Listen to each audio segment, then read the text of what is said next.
Okay, the next part of our curriculum are our techniques for long form 2. And helping me today will be Mr. Scott Bear. Scott, please. Yes, sir. All right. The first technique is called 5 swords. And this is against a hook punch. Scott, over here on this side. Yes, sir. So as your opponent steps forward, and he's going to throw the hook punch. Now the hook punch is a circular punch, as we remember, okay?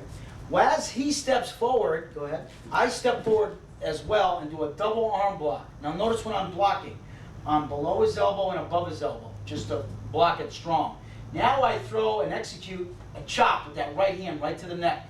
From this position here, I turn to a forward bow as I execute a heel palm to the face, which brings him back. As we unwind from this stance, we go to the fighting stance and execute the uppercut as his head comes forward. As his head comes forward, we go back to the forward bow and execute an outward chop with our left hand, bringing his head out. And then we come back to the fighting stance and execute the downward chop. Let's try this again. When he comes forward, we're going to step forward and do a double block. Chop, heel palm, uppercut, chop out and down. Good. One more time, sir. Yes, sir. Good.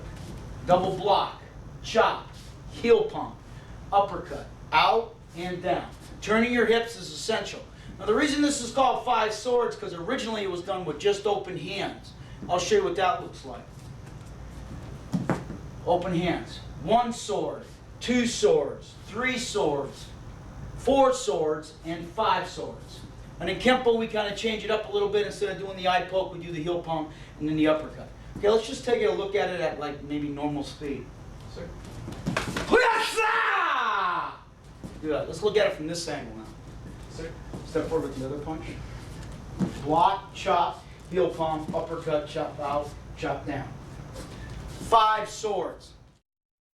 Okay. Our next technique is called Unfurling Mace. And it's a hook punch like 5 swords, except the hook punch is coming from your side. So as I'm standing here like this, Scott's going to step forward with a hook punch. As he does that, I step into Scott as I execute a simultaneous outward block on the inside and a punch. Watch it again. As he comes in, I turn, block.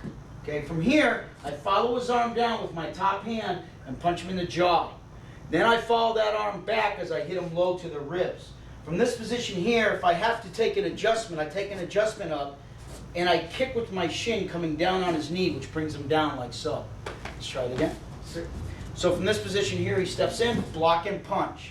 Punch the face, punch the ribs, and kick. Good. One more time. Yes, sir. Unfurling mace. Block and punch, face, stomach, and ribs. Notice how I keep my hand up here. I don't want my hand to come down here when he starts to, when I kick him and fall down, because now his arm can hit me accidentally on his downward path like that and hit me right across the face or whatever, or a finger to the eye. Okay, one more time, slow. Block, punch, hit, and kick. Good. Kind of at normal street speed when he's coming at me. Hit, and kick. Okay, the next technique we're going to cover is called swinging pendulum. This is against a roundhouse kick coming at you from the rear leg. Let's position over here for this one. From a left fighting stance. Okay, Scott's going to throw the roundhouse kick off the rear leg. Go ahead. Wham! Oh, going to hit me in the ribs or whatever, okay? Good. As he goes to do it, what I'm going to do is I'm going to pivot on my left foot for now because he's kicking with that leg. As I pivot, I execute a universal block, which is an inward block and a downward block done at the same time. One more time. And he goes to kick, I pivot and block. Now I move forward as I hammer strike Scott low, either in the stomach or the groin. I move straight in. From here, I pivot again, come all the way around. As Scott's bending over, I hit him with my elbow strike underneath. This is called an obscure elbow. It's not coming straight up like this. It's from the side here, and it comes up. This is a horizontal weapon, and this is a vertical target. So I hit him like this. Let's take a look at it again slow. As he kicks, I block, shuffle forward and hammer strike, pivot, and elbow. Oh, let's do it from this angle here. Sir. Okay, try it again. Move and block, shuffle forward and hit, pivot, and elbow. Again, slowly. Sir. Block, hit, pivot, and elbow. Good. Okay, let's just pick it up a little bit when he goes to kick. Hit! Hit! Good. Okay. Okay. Swinging pendulum. The next technique is against a front kick called circling mace. Okay, let's go here. Sir. Right from here, and he executes the front kick, I move out of the way as I do the low block with my left hand. Okay, one more time. When he goes to kick, I'm going to move out of the way. As I move out of the way, my hand loops up. And if it catches him, it catches him. It just continues the loop. This is called a looping back knuckle. Now after I've looped it up, I turn to a forward bow and I punch him in the chest to straighten him back out. Now I'm going to do two things at once. I'm going to do a punch with my left hand and a rising kick with my right foot simultaneously to hit him like this. And then as I step forward, I do a vertical uppercut. Let's try it from this side. Sir. As he throws the kick, I'm going to block, loop my back knuckle around, and punch. Kick, punch simultaneously, plant forward, and hit him with the uppercut. Let's do it at this angle. Sir. Or better at this angle, so they can see. A little bit more. Good. Okay, go ahead. So I'm going to block, looping back knuckle, reverse punch, kick, punch, and jab. Stay a little closer. Try it again. Sir. Block, looping back. Now see, if I catch him here, his body turns.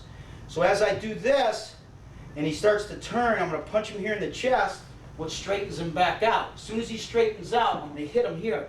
Now when I hit him in the groin, what would happen to his head? His head would come forward.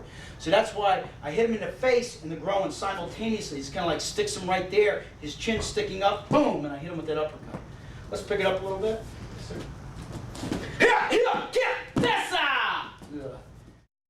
Last technique is for another hook punch, okay, called wings revenge. When you hear the word wing in a technique, it refers to the elbow. Come on up here, Scott. He's going to throw the hook punch again. Now, instead of stepping into it like we did before, what we're going to do from here, go ahead, is step back and block. But as we block, we grab his arm. We're going to pull his arm in as we heel palm his face at the same time. We bring the hand around in a hooking motion behind the head. I pull him forward as I knee strike. Knee strike whenever here. And then as I step forward, I unwind with an elbow to the face. Now there's many options in Kempo, and that's what's great about Kempo, because it's not specifically you have to hit here and you have to hit there. Watch a variation to this. When he comes in, I block it, heel palm, grab. Now instead of hitting him here, I hit him in the face. And what happens? His head comes back up, and then I unwind and hit him with another elbow strike. Whole time I maintain grip on his arm so that he doesn't move out of the way, and I check his depth. Again. Sir. So I'm going to block, heel palm, grab, knee, and elbow. Slowly again. Sir.